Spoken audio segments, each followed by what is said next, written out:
RCF et Radio Notre-Dame, le débat du jour. Il est 9h10, le débat du jour. Ce matin, nous sommes avec Olivier Durand-Mille, bonjour. Ancien journaliste politique au Figaro. Henrik Lindell, bonjour. Bonjour. Journaliste à l'hebdomadaire La Vie, comme votre nom l'indique notamment. On va parler des élections américaines ce matin, Louis Dauphren. Oui, à l'image du bébé hippopotame pygmée Moudingue, star des réseaux sociaux qui voit Donald Trump remporter l'élection présidentielle américaine. C'est du moins ce qu'a prédit donc cet animal depuis son zoo de Thaïlande. Alors on verra si Henrik Lindell... Il a prédit une victoire de Donald Trump. Vous savez que c'est assez classique que des animaux exotiques ça donne au petit jeu des pronostics, puisque lors du mondial 2010 de foot en Afrique du Sud, c'était le céphalopode allemand Paul Le Poulpe qui avait prédit les vainqueurs des matchs. Voilà, on verra ce qu'il en est exactement. Eh bien, vous pouvez vous aussi nous envoyer vos pronostics par mail, ce sera sûrement plus fiable. direct@rcf.fr, direct@radionotre-dame.com. Qui voyez-vous gagner cette élection? Les Américains s'apprêtent à voter dans quelques heures. Certains ont déjà voté du reste. Eh bien, continuez à réagir par mail tout au long de ce débat du jour qui commence maintenant. Au-delà de la plaisanterie, bien sûr, et des statistiques, ou du moins des pronostics, on va essayer de comprendre la manière dont se présente cette élection avec Henrik Lindell donc, et Olivier Durand-Mille, l'analyste politique français Olivier Durand-Mille, et puis Henrik Lindell qui revient des États-Unis et va nous dire comment se présente, selon lui, ce scrutin, dans la mesure où il y a des forces quand même qui sont derrière l'un et l'autre candidat. Donald Trump veut emmener l'Amérique jusqu'au sommet. Kamala Harris, elle, se présente comme le rempart des institutions américaines face à ce qui est du populisme, voire du fascisme, ainsi qu'on peut le lire dans l'édito de La Croix. Qu'en pensez-vous de Donald Trump, Henrik Lindell? Je pense que ça va être une élection très serrée, comme on dit, parce que tous les sondeurs prévoient une élection serrée. Le problème avec le système américain, qui est, je le rappelle, ceci est une élection indirecte. On va voter pour des grands électeurs. Et ça peut donner des résultats finalement tout à fait probants pour l'un ou pour l'autre. Donc on peut assister à un scénario qu'il serait difficile de deviner aujourd'hui. Demain matin, mercredi matin, on va tous se réveiller, ou certains d'entre nous, à commencer par moi-même, on va peut-être passer toute la nuit à regarder les premiers résultats, etc. Mais demain matin, on risque d'être surpris, parce que ça peut ne pas être si serré que ça, à cause des complexités du système américain. La deuxième chose à dire, c'est que... Alors attendez, Henrik, quand vous dites pas si serré que ça, vous dites le contraire de ce que vous avez dit juste avant. Ce que vous dites, ça va être serré. Oui, tous les sondeurs disent que ça va être serré parce que tous les sondages montrent que les Américains sont vraiment à 50-50, on va dire ça comme ça. Simplement, à cause du système américain qui est très complexe, et on n'aura pas le temps de détailler pourquoi c'est si complexe. Non, mais il faut avoir les voix au bon endroit. Mais simplement, il faut que par exemple... Dans tous les États clés, le résultat sera tout à fait évident pour l'un ou pour l'autre. Et les États clés, ce n'est que 7 États sur 50 États. Et ces 7 États peuvent tout faire basculer. Et donc, on ne peut pas dire à quoi va ressembler l'issue du scrutin, en fait. Et moi, je suis très content parce que ça fait quand même des semaines qu'on me pose des questions. Alors, qui va gagner, etc. Et je suis très content que demain, on aura peut-être le début du commencement d'une vraie réponse, c'est-à-dire enfin les électeurs vont pouvoir se prononcer vraiment. Mais demain, on aura le début du comptage. On n'aura pas je pense que beaucoup d'États auront quand même fini de compter demain à cette heure-ci, dans 24 heures. Mais il y aura probablement des contestations, et pas que du côté républicain. Les démocrates aussi peuvent contester, comme ils l'ont déjà fait aussi. Donc, d'ailleurs, les républicains n'ont pas le monopole de la contestation. Hein. Et même si Donald Trump s'est déjà illustré en la matière. Olivier Durand-Mille. Oui, alors effectivement, la contestation, il y en aura sûrement, et ça ne sera que la suite de cette campagne invraisemblable à laquelle on a assisté, avec un Trump dont les excès, les grossièretés, les insultes, les incohérences, la vulgarité nous ont surpris, peut-être encore plus que les Américains. Et la question qui peut se poser, me semble-t-il, c'est comment est-il possible que Trump, parce que là, comme vient de le dire Henrik, le résultat sera sûrement très serré, en tout cas en nombre de voix, comment se peut-il que la moitié des Américains votent pour cet homme-là? Ça vous surprend? Ça peut surprendre. Il est vrai qu'il a... Non, mais vous, est-ce que ça vous surprend? Alors, je vais vous dire l'explication que j'ai cru comprendre. vous avez par exemple un sénateur américain, républicain mais bon teint, un homme très modéré, très raisonnable, qui nous dit ceci. Il est fou, il n'écoute personne, il raconte n'importe quoi, d'accord, mais on ne peut pas dire que la politique qu'il a appliquée de 2017 à 2021 était mauvaise. Ça, c'est une première remarque. Et la deuxième, c'est qu'en réalité, il ne croit pas du tout aux outrances de Trump. Par exemple, quand il dit qu'il va augmenter les droits de douane de 60%, ce qui mettrait l'économie américaine en danger, il n'y croit pas. Beaucoup d'électeurs républicains n'y croient pas. Il ne croit pas non plus qu'il va, comme il le dit, faire une déportation massive des immigrés. Tout ça sont des mots de campagne et c'est comme ça qu'il l'analyse. Et vos propos, Olivier Durand-Mille, rejoignent celui de notre auditrice Marie-Annie, elle vit à Washington et écoute Radio Notre-Dame. Dans ces temps-là, il ne doit pas être très tôt, elle doit écouter dans la nuit. Marie-Annie, il faut cesser de penser que les électeurs de Trump sont des Texans dégénérés et bigots, dit-elle. Trump est pragmatique, ce n'est pas un idéologue, contrairement aux démocrates, indique cette auditrice. Continuez à réagir d'ailleurs, en direct @radionotre-dame.com. Henrik Lindel. Je suis tout à fait d'accord. Je ne pense pas que Donald Trump ait une quelconque idéologie. Je ne pense pas qu'il soit fasciste, comme on le dit parfois. Je ne pense pas non plus que ce soit un libéral. Je pense qu'il est vulgaire. Je pense qu'il dit parfois n'importe quoi. Mais littéralement n'importe quoi. Pas seulement des mensonges. C'est un grand showman. Il avait un des shows les plus populaires qu'on n'ait jamais vu à la télé américaine, l'Apprentice. Et il était connu pour ça. Il a un grand charisme, mais il est pragmatique. Oui, bien sûr, il est pragmatique.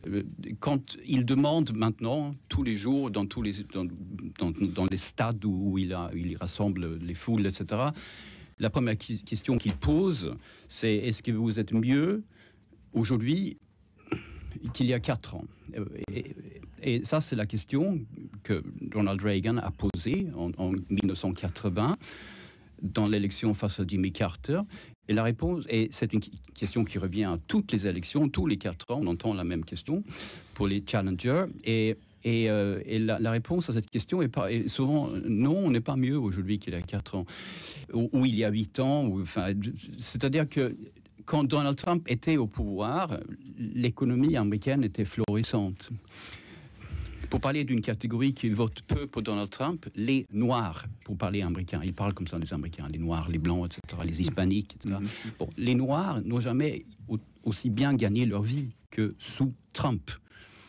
Et aujourd'hui, il gagne, proportionnellement. Donc, cette tendance ne s'est pas poursuivie, en effet. Mais peu importe, je veux dire, on est face à un électorat qui pense à ce qui s'est passé durant les années Trump, jusqu'à la pandémie. Et je dis bien jusqu'à la pandémie, parce que sa gestion de la pandémie a souvent été qualifiée de catastrophique et tout à fait pas à la hauteur des enjeux. Et de toute façon, l'économie s'est effondrée en Amérique comme ailleurs lors de la pandémie. Mais si on va parler de 3 ans et demi des années Trump, ça s'est plutôt bien passé économiquement et socialement pour beaucoup d'Américains. Et beaucoup d'entre eux s'en souviennent aujourd'hui. Et ça va sans doute compter dans le vote, Olivier Durand-Mille. Sûrement, ça va jouer aussi en faveur de Trump. Enfin, sans annoncer de résultats, bien entendu, mais parce que Kamala Harris, elle se situe donc, elle se place dans la suite de Joe Biden. Elle n'a pas su se démarquer de lui et elle est considérée comme responsable de cette politique qui est vomie par les républicains d'augmentation des charges des entreprises, vous savez, une politique de gauche, quoi. Sans parler du fait que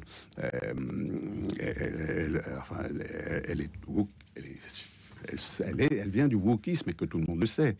Et puis alors, il y a aussi autre chose, c'est la campagne qui a été menée contre Trump avec ce que disait tout à l'heure Henrik, l'accusation de fascisme, de nazisme. Vous savez que c'est le mot employé par Hillary Clinton à son sujet. Donc tous ces excès vont contrebalancer les excès de Trump et c'est ce qui nous donne une élection qui sera probablement très serrée. N'est-ce pas justement un écueil peut-être des démocrates d'avoir versé dans l'excès alors que exactement. Justement c'était une façon de tomber dans le piège de Trump? Exactement, ils sont tombés dans le piège de Trump. Elle avait, vous vous souvenez que Kamala Harris, au tout début, avait très bien réussi son entrée. Elle avait même, à la suite du débat, le premier débat qui avait eu lieu avec Trump, on avait eu l'impression qu'elle ne ferait qu'une bouchée de lui. Enfin, il faut reconnaître que le morceau est quand même assez indigeste et elle n'y est pas arrivée. Mais enfin, après, elle n'a pas su prolonger ce mouvement qu'elle avait créé au départ, où elle passait pour la personne raisonnable, calme, face à ce que nous savons de Trump. Un excité, en fait. Voilà, Les institutions contre l'excitation. Voilà. Oui, on peut dire qu'elle Henrik Lindell. Kamala Harris a gagné le seul débat qu'il y a eu entre les deux candidats. Elle a clairement gagné ce débat. Même des républicains le disent, hein, ça me paraît absolument incontestable. Oui. Et le grand drame pour Kamala Harris, c'est qu'il n'y a pas eu un deuxième débat, ni un troisième. Elle comptait là-dessus parce que c'est là où elle pouvait le battre. Mais elle a du mal à le battre. Et pourquoi il n'en voulait pas dans la campagne actuelle, parce qu'elle est un peu prisonnière de sa façon, de sa rhétorique qui paye. Et nous, ça peut nous paraître évidemment surprenant. Ça paraît évidemment surprenant pour la plupart des éditorialistes qu'on a en France et aux États-Unis. Et effectivement, et ça peut aussi nous... Même quand on est de droite et conservateur, etc., on peut être choqué par sa rhétorique. Mais il y a énormément d'Américains qui aiment ça. Parce que, j'allais dire fuck you, mais c'est parce que c'est un terme que beaucoup de conservateurs chrétiens de droite m'ont dit, Henrik, on veut dire fuck you à l'élite. On veut dire fuck you à ceux qui nous dominent, ceux qui nous imposent un discours, ceux qui nous imposent des choses qu'on ne peut pas accepter dans notre vie à nous. Et que n'accepte-t-il pas? Par exemple, bon, Olivier l'a mentionné, il est parfois question de wokisme, etc., et de faire du rêve américain seulement une question pour les minorités, quoi. Donc, comme si le rêve américain, c'était de faire des États-Unis un ensemble de minorités, quoi. Voilà, exactement. Alors que c'est un peu le contraire. C'est aux États-Unis que les minorités peuvent justement accéder aux rêves que tout le monde a, c'est-à-dire avoir une vie meilleure. Donc, mais il n'y a pas que ça. Il y a aussi cette idée que on gagne pas bien sa vie. L'inflation a fait des ravages aux États-Unis ces dernières années, et ce n'est que le dernier, comment dire, la goutte qui fait déborder le verre, parce que il faut que vous compreniez que dans les années 80, un ouvrier qui travaillait dans l'industrie automobile pouvait nourrir toute sa famille. Si c'était un homme, sa femme n'était pas obligée de travailler, il pouvait élever les enfants, il pouvait avoir une voiture, une maison. Ça c'est fini, il y a longtemps. Et ce qui se passe là depuis quelques années, après la pandémie avec l'inflation, ça ne fait qu'aggraver cette tension, cette pression permanente qui pèse sur l'épaule des Américains, des classes moyennes et de la classe ouvrière, comme on disait. Et Harris... l'administration de Joe Biden, donc Biden et Harris, n'ont pas tenu les promesses, mais personne ne tient ce genre de promesses. Promesses économiques, exactement. On vit, le rêve américain, c'est quoi? C'est au moins d'avoir une vie décente. Oui, bien sûr. Mais pourtant, avec Lindell et Olivier Durmil, on a des échos aussi un petit peu différents de certaines personnes qui ont pris la parole sur cette antenne pour nous dire qu'il y a un écart quand même très fort entre la manière dont les Américains se sont enrichis et la situation des Français qui, comparativement, se sont largement appauvris par rapport aux Américains. Et même l'ouvrier américain peut avoir 2 voitures, sa maison. Alors, il vit peut-être à crédit, mais en tout cas, il a un train de vie qui est sans commune mesure supérieur à celui des Français. Et donc ça, c'est quand même un aspect quand même très très important. Avec un salaire français, vous ne vivez pas aux États-Unis. Olivier Durand-Mille. Oui, vous avez raison. Je crois que le niveau de vie américain actuellement est supérieur de 40% à celui des Français, à celui de l'Europe en général. Hein. Peut-être encore. C'est énorme. C'est énorme. Alors qu'il y a, disons, une quarantaine d'années, c'était assez voisin. Hein. Alors moi, je voudrais faire une autre remarque, c'est que pendant cette campagne, au fond, ils ont très peu parlé de politique étrangère. Alors c'est vrai que les électeurs américains, surtout les électeurs du Middle West, ce qui se passe en Europe, ils savent qu'il y a de l'autre côté de l'Atlantique un continent qui s'appelle l'Europe, où des gens ressemblent un peu aux Américains, ils parlent des langues bizarres, mais enfin, c'est un peu, ils s'en occupent comme de leur première casquette à lisière. Hein. Donc, cela dit, est-ce qu'on s'y intéresse plus qu'eux?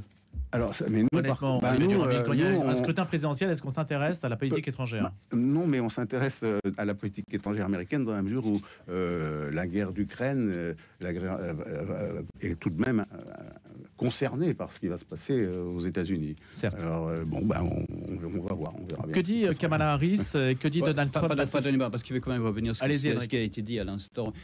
Niveau de vie 40% supérieur à celui qu'on a en France. Je conteste ce genre de chiffres. Ah oui. Sauf si on parle de moyenne. Bien sûr, les inégalités ont explosé aux États-Unis. Vous avez des inégalités radicales, plus radicales qu'avant. Les États-Unis sont connus pour avoir un, comment on dit, coefficient de Gini, effectivement très élevé, etc. Très bien, voilà. Mais il est encore plus élevé, il est beaucoup plus élevé aujourd'hui. Et qu'il s'agisse de Barack Obama, Donald Trump ou Joe Biden au pouvoir, les inégalités augmentent et tout le monde, vraiment tout le monde, même les riches, perçoivent bien que ceci ne peut plus durer. Il y a une société américaine trop divisée, pas seulement entre gauche et droite, on va dire, entre républicains et démocrates, mais entre riches et pauvres, inclus, exclus. Vous avez d'autres divisions, on va dire, sociétales qui s'ajoutent à ça. Hommes-femmes, on a beaucoup parlé, par exemple, beaucoup de femmes vont voter pour Kamala Harris, beaucoup d'hommes vont voter pour Donald Trump. La question des LGBT, la question des minorités en général. Et c'est une société très divisée. Et donc, c'est une société qui manque de cohérence de plus en plus. Mais Et alors, maintenant, vous parlez de niveau de vie qui augmente, qui baisse, etc. Statistiquement, c'est absolument vrai. Mais si vous êtes allé aux États-Unis, je ne sais pas si vous l'avez fait, monsieur, récemment, mais moi, je l'ai fait, donc voilà. La première chose qui vous frappe, c'est les prix. Les prix sont très cher. énormes. Enfin, franchement, McDonald's, 17 euros pour bien manger à McDonald's. Ça vous donne une idée.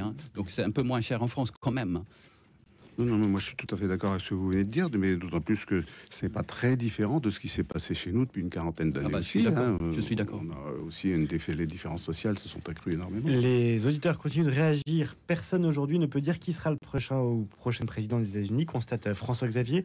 En revanche, la quasi-totalité des médias américains et européens, occidentaux en fait, continue-t-il, sont prêts à nier la victoire de Donald Trump.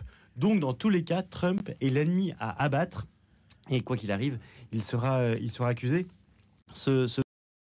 La constatation des résultats, Henrik Lindell, qu'est-ce que vous craignez des jours qui viennent? Est-ce que vous pensez qu'il y aura une escalade, Henrik Lindell? On a quand même on était proche du pire le 6 janvier 2021 et tout le monde s'en souvient. Il y avait une tentative d'insurrection, d'envahissement du Congrès.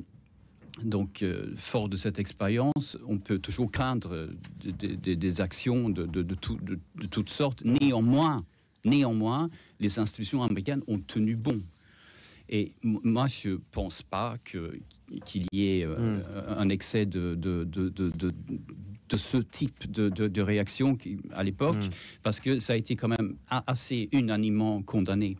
Merci beaucoup, Henrik Lindell. Olivier Durand-Mille, vous restez avec nous en plateau. Après les informations, on parlera du plan d'action à long terme de Michel Barnier. Continuez à réagir direct@radionotre-dame.com. Depuis 150 ans, la Banque Cholet du Pont-Houdard accompagne les familles, les congrégations et les communautés dans la gestion de leur patrimoine. En créant le Fonds de partage, éducation et dialogue avec la Fondation Don Bosco et la Fondation du Bocage, elle s'engage à leur côté. Répondre aux objectifs de chacun en donnant sens aux investissements, c'est cela la priorité chez Cholet du Pont-Houdard. Pour tout renseignement sur le fonds de partage, Thomas de 16 06 74 91 47 64. Le magazine Diapason vous convie au concert des Diapasons d'Or, le 13 novembre au Théâtre des Champs-Élysées. Des têtes d'affiche exceptionnelles. Julia Lechneva, Pene Patti, Shekou Kane Maison, Leif Ove Hansnes. Réservation sur le site du Théâtre des Champs-Élysées ou au 01 49 52 50 50. Une soirée de rencontres artistiques et de surprises présentée par Diapason. Avec Diapason, osez être classique. Pourquoi allons-nous travailler? Voici le thème de la 98e rencontre des Semaines sociales de France qui aura lieu les 23 et 24 novembre à l'Institut catholique de Paris et en ligne. Le travail nourrit aujourd'hui une quête de sens inédite, d'une complexité difficile à analyser. Autour d'experts et de témoins, ensemble, prenons le temps de débattre, de réfléchir et de s'engager. Inscription sur ssf-fr.org.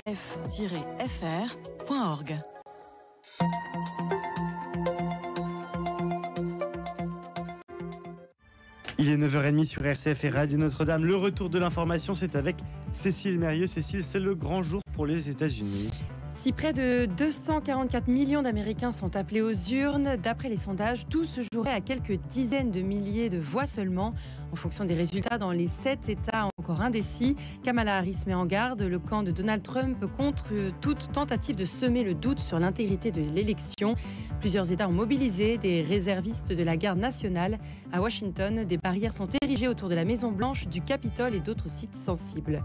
Tôt ce matin, la Corée du Nord a lancé un nouveau tir de missile balistique. C'est son deuxième lancement en 5 jours. Le tir a eu lieu quelques heures seulement après que les chefs de la défense des États-Unis et de la Corée du Sud ont appelé Pyongyang à retirer ses troupes de Russie. L'agence spatiale russe Roscosmos annonce avoir mis en orbite 55 satellites, dont 2 satellites privés iraniens. Cette opération intervient dans un contexte de renforcement des liens entre Moscou et Téhéran. Coup dur pour le gouvernement, l'Assemblée nationale a approuvé une version largement remaniée et approfondie de la partie recettes du budget 2025 de la sécurité sociale. Le texte est passé grâce au vote des élus de gauche. Les députés macronistes et de droite ont voté contre et le RN s'est abstenu. Levée du couvre-feu en Martinique, la mesure avait été instaurée le 10 octobre en raison de violences urbaines et de barrages. Elle a été maintenue dans quelques communes jusqu'à aujourd'hui. Cependant, la préfecture de la Martinique se dit déterminée, si la situation l'exige, à réintroduire ces mesures de police. Enfin, le procès du RN se poursuit aujourd'hui. Marine Le Pen est attendue à nouveau à la barre. Après un mois de procès, l'ancienne chef du Front National doit s'expliquer une dernière fois sur le système mis en place, selon l'accusation, pour rémunérer des salariés du parti avec l'argent du Parlement européen. Merci beaucoup Cécile Mérieux pour les informations. On vous retrouve à 10h avec Melchior Gormand qui sera en direct des Sables d'Olonne pour le départ à venir du Vendée Globe. Émission spéciale de 10h à midi avec Melchior Gormand et la rédaction de RCF en Vendée.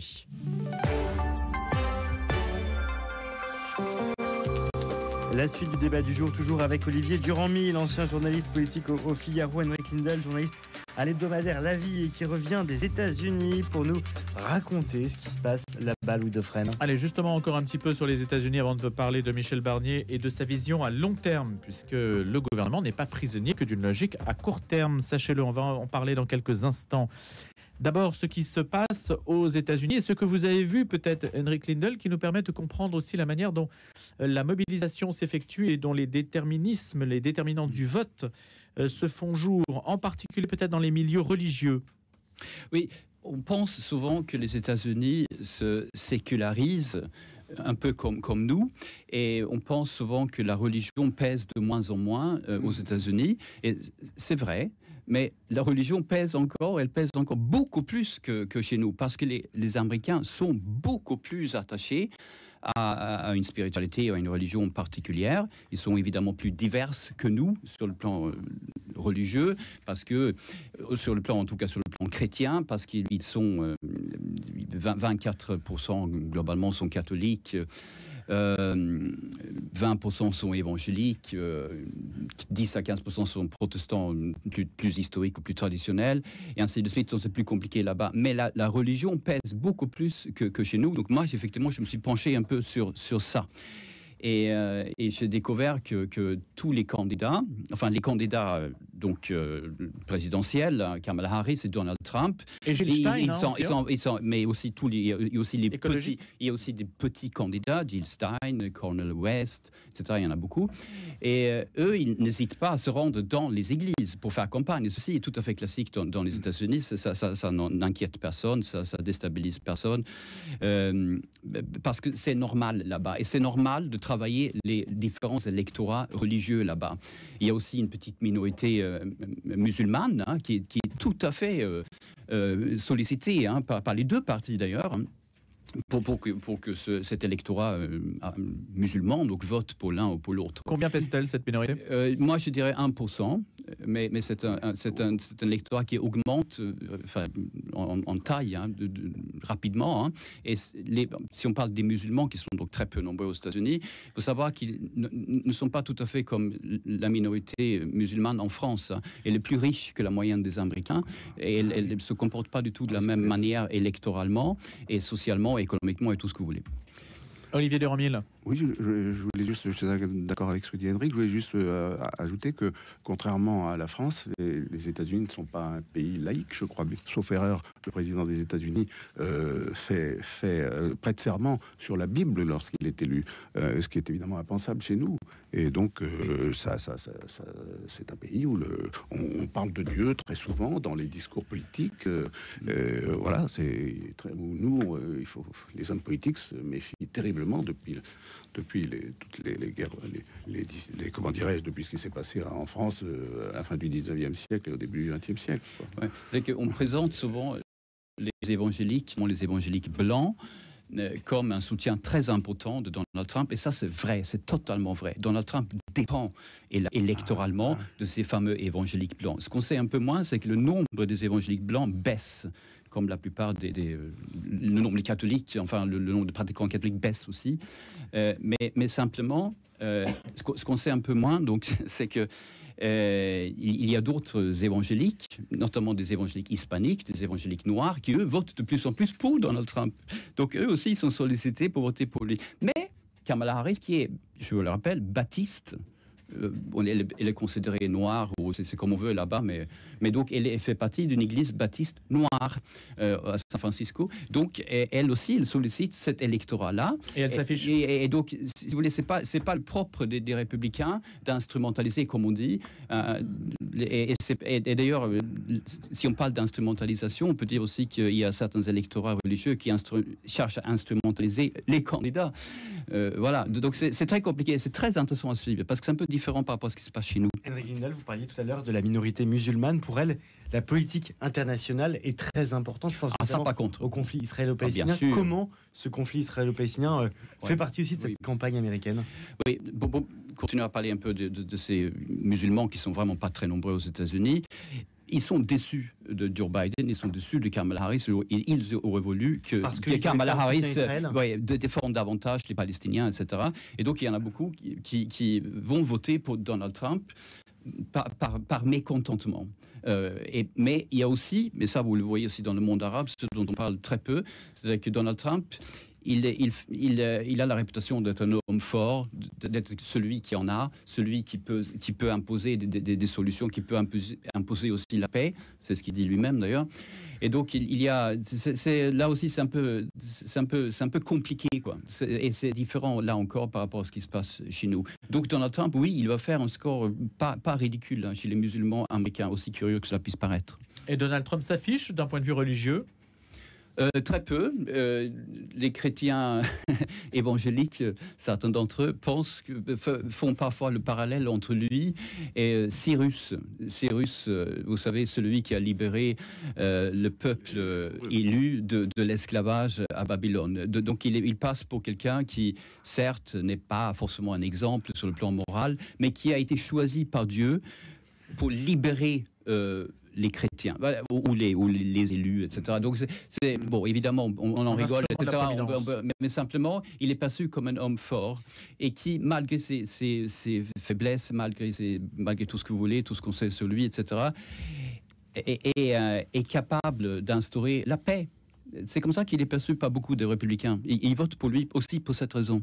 Cet été, Donald Trump a fait l'objet d'une tentative d'assassinat. Juste après, au moment de sortie de la scène, il a lancé « Dieu m'a sauvé ».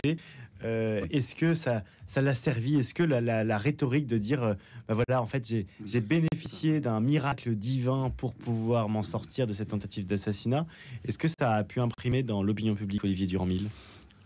Écoutez, je ne sais pas si... pourquoi pas? Parce qu'en effet, les Américains sont sensibles à cet argument.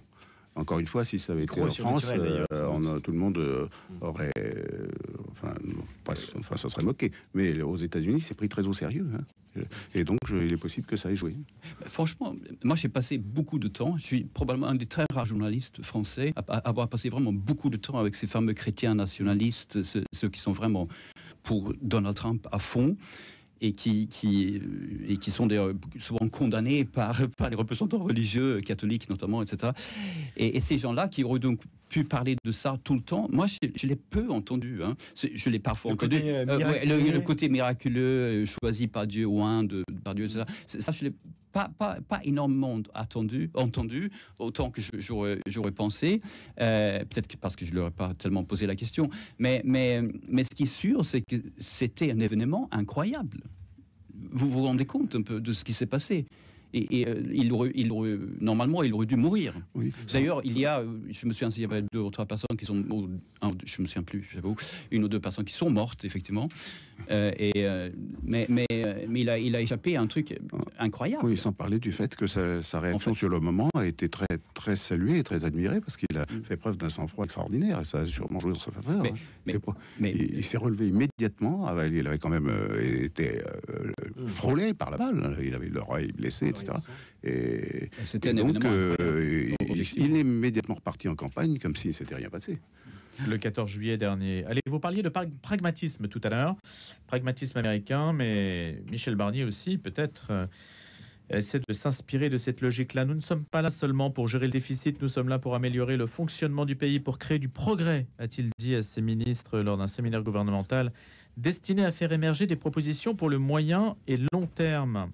Il est désireux de relever la ligne d'horizon avec une vision de 5 ans et un plan d'action à 3 ans. En référence à 2029, date fixée pour le retour de la France dans les clous budgétaires européens. Et donc, il s'agit de relever la tête et puis aussi de penser un peu plus loin que l'horizon budgétaire dont on ne cesse de parler jusqu'à ce que le texte soit appelé à passer au mois de décembre. Olivier Durand-Mille, comment interprétez-vous cette manière dont Michel Barnier fait l'éloge de l'esprit d'équipe et du long terme? Je comprends d'abord que Michel Barnier, a priori, tout va mal pour lui. Hein. Majorité insuffisante, épée de Damoclès de la motion de censure, bien entendu, rivalité et hostilité dans sa propre majorité. Vous le savez, il y a eu, ils se sont débrouillés pour faire élire un NFP à la présidence de la commission des affaires sociales, sauf erreur, la semaine dernière, parce que les LR se sont abstenus, et puis il est arrivé le contraire dans l'autre sens quelques jours plus tôt. Bon, au sein du gouvernement même, on sait bien qu'il y a des rivalités, il y a des réticences sur, par exemple, ce que veut faire Retailleau. Voilà. Hier au soir, comme ça vient d'être dit, le budget de la sécurité sociale, la première partie du budget de la sécurité sociale a été adoptée, mais dans les termes voulus par la gauche, par le NFP, qui a complètement dénaturé en introduisant une pression fiscale absolument invraisemblable sur les particuliers, sur les entreprises. Bon, voilà. A priori, c'est pas terrible pour Barnier.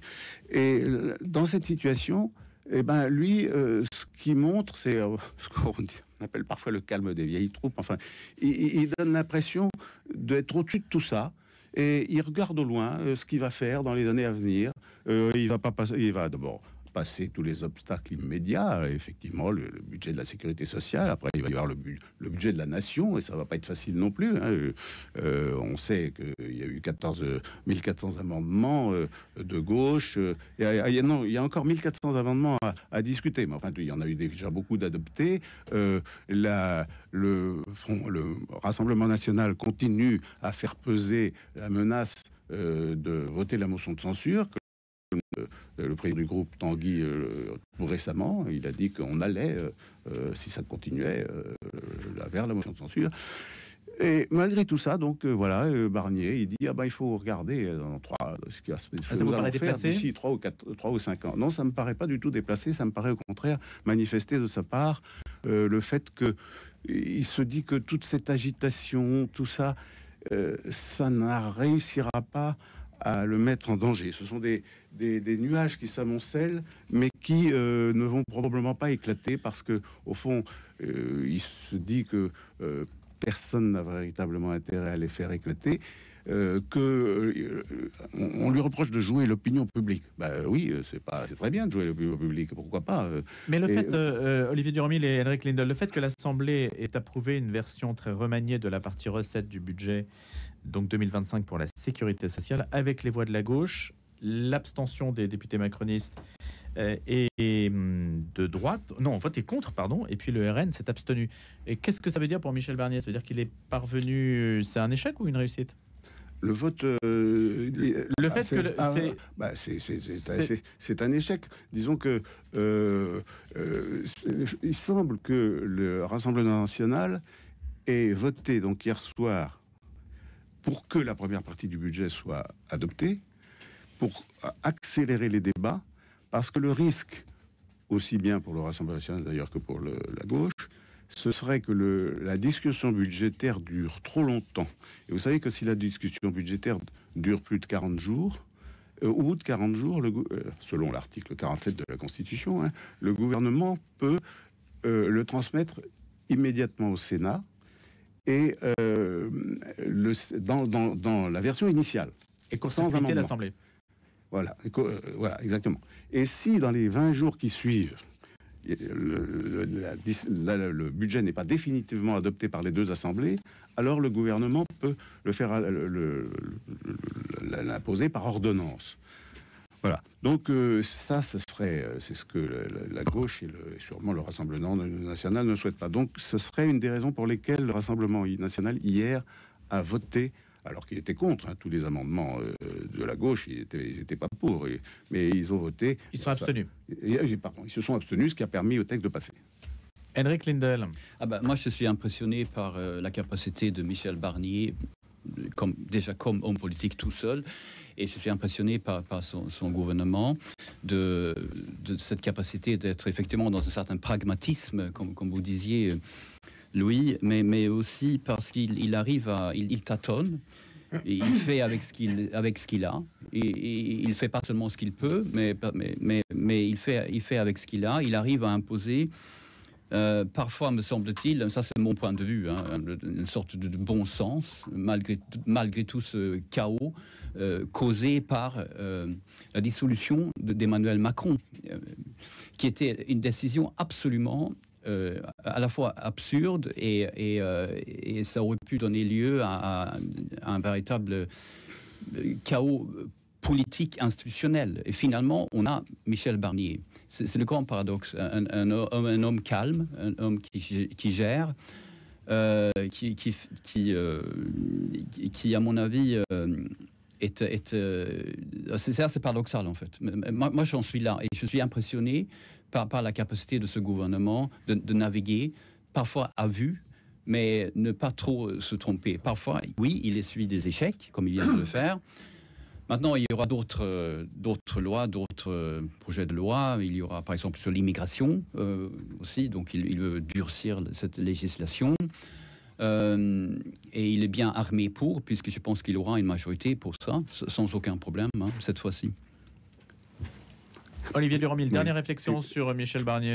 Oui, exactement. Mais effectivement, alors dans la majorité, ce que nous venons de dire de lui et qui le fait, qui le rend, je crois, relativement populaire dans l'opinion publique. Il n'est pas populaire d'une certaine façon parce que l'augmentation des charges, ce qu'on va faire pour les retraites, si ça passe, etc., le report de l'indexation des retraites, eh bien, ça le rend impopulaire pour les mesures qu'il prend. Mais son comportement, la façon dont il agit, donne l'impression qu'au fond, il se met au service du bien commun, au-dessus de toutes les rivalités.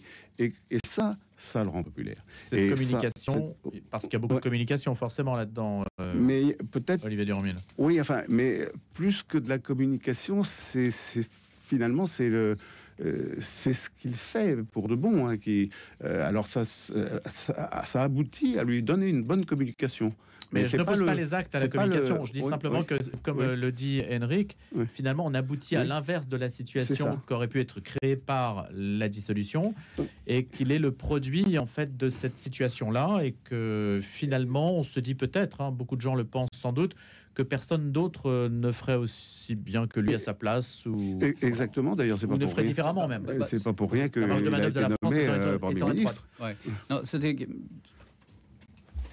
moi, j'ai passé beaucoup de temps aux États-Unis, déjà sur place, et je m'intéresse qu'aux États-Unis professionnellement depuis 2 mois. Et quand je regarde un peu la différence entre ce qui se passe là-bas, où c'est la division totale, systématique, ultra clivé, c'est franchement un climat détestable. Parce que c'est une période électorale, etc. En France, qu'est-ce qu'on a? On aurait pu avoir le chaos, parce que le Parlement qu'on a ressemble à rien.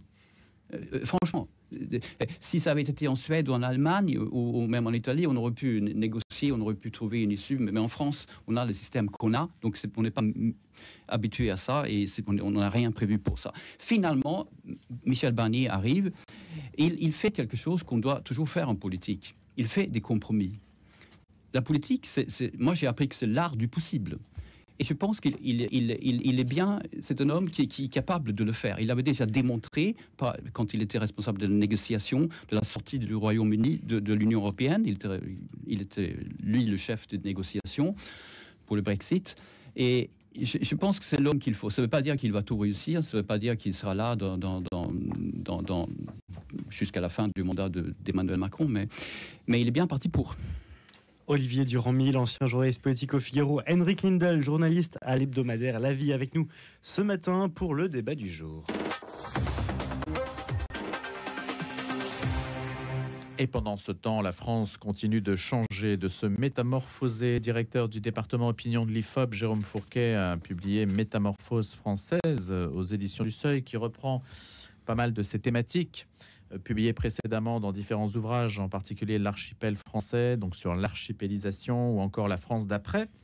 Et donc ces analyses sont assez écoutées, enfin même très écoutées. On peut dire que la classe politique reprend très souvent les analyses de Jérôme Fourquet. On va essayer de voir ce qui nous permet de mieux comprendre de la société dans laquelle nous vivons. Ce qui est intéressant dans Métamorphose française, qui est donc une infographie avec des images, des statistiques, des chiffres, qui vulgarisent en quelque sorte un propos, ou peut-être qui le rend le plus accessible au grand public, c'est que la déchristianisation, la matrice catholique en particulier, arrive en tête, en fait, et c'est le premier chapitre qui ouvre cet ouvrage et qui explique beaucoup de choses, la dislocation de la matrice catholique, le déclin de la pratique religieuse. Dislocation de la matrice catholique, c'est ce qui, après, entraîne un certain nombre d'évolutions, dont le basculement anthropologique, le nouveau paysage spirituel, le nouveau rapport au corps, etc., que Jérôme Fourquet analyse au fil de cet ouvrage. Olivier Durand-Mille, Henrik Lindell, que peut-on essayer de faire ressortir de cette construction intellectuelle? Olivier. Écoutez, moi je crois qu'on peut élargir la perspective. Il constate très justement que la multiplication de la crémation est le résultat de la déchristianisation du pays. On peut peut-être aller plus loin. Les gens enterraient aller plus loin. Je veux pas dire ça par rapport à Fourquet, mais enfin élargir la perspective. Les gens allaient au cimetière, les gens enterraient leurs morts parce qu'ils avaient, je pense qu'ils avaient aussi le sentiment d'appartenir à une grande civilisation qui se transmettait de génération en génération. Et effectivement, jusqu'il y a une cinquantaine d'années, nous avions, nous occidentaux, français particulièrement, parmi d'autres, le sentiment de représenter une très grande civilisation qui, depuis 4 siècles, avait transformé le monde, avait tout inventé en matière scientifique, technique, artistique, dans le domaine des droits de l'homme, de la démocratie, de l'abolition de l'esclavage, etc. Tout était parti de quelques pays d'Europe et puis après des États-Unis. Et on était assez fiers de ça, à juste titre. Et puis, depuis une cinquantaine d'années, progressivement, ce sentiment a basculé au profit d'un autre, qui est de trouver que nous avons fait beaucoup de bêtises. La pollution, c'est vrai, doit quelque chose à l'industrialisation, par exemple. Et puis, c'est vrai que la colonisation n'a pas eu que des bons côtés. Il y a eu des côtés cruels, mais elle a eu aussi des côtés positifs qu'il n'est plus question de dire, naturellement. Alors, à partir du moment où nous sommes des gens coupables de toutes sortes de choses, que notre civilisation n'a aucun intérêt, que même d'ailleurs, notre modèle politique, celui que les Américains notamment croyaient pouvoir répandre dans le monde, notre modèle politique maintenant est contesté. Le simple fait de faire prévaloir la démocratie est contesté dans un certain nombre de pays maintenant. Donc, à partir du moment où on est dans cet état d'esprit-là, c'est pas étonnant. Effectivement, ça s'inscrit, la déchristianisation s'inscrit dans ce mouvement général, et c'est pas étonnant qu'on n'ait plus le besoin d'enterrer nos morts. Donc enterrer ses morts, c'est directement lié à un acte civilisateur et à un héritage auquel on reste fidèle. Exactement. 43% la crémation aujourd'hui, nous dit Jérôme Fourquet, en 2023, contre 0,9% en 80. Là, c'était la même chose pour le tatouage. Hein. Le tatouage, il l'indexe directement à la déchristianisation. Oui. Henrik Lindell, c'est votre avis? Oui, mon avis est celui-ci. Je pense qu'il faut s'interroger sur les fruits de cette évolution. Quels sont les fruits du fait que là, on n'a plus de moins en moins une matrice chrétienne? Qu'est-ce qui vient après? Alors, c'est quoi? Et n'ayant pas suffisamment lu l'analyse de Fouquet, là-dessus, je ne sais pas ce qu'il pense lui. Mais moi, je m'interroge sur la capacité d'une civilisation comme la nôtre de se débrouiller, de pouvoir naviguer sans matrice, et y compris sans matrice religieuse, si vous voulez, sans matrice nationale, sans matrice en fait.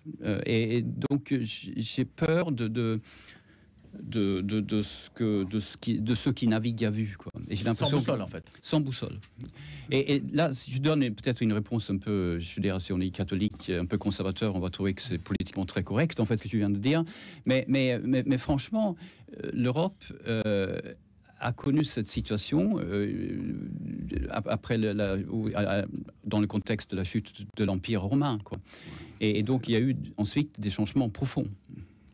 Oui. Bien sûr. Olivier Durand-Mille. Oui, moi je crois que c'est vrai. Et personnellement, je suis ceux qui pensent que si nous voulons nous redresser, sortir de marasme dans lequel nous nous trouvons, il faut que nous redécouvrions la religion chrétienne, et en particulier en France le catholicisme.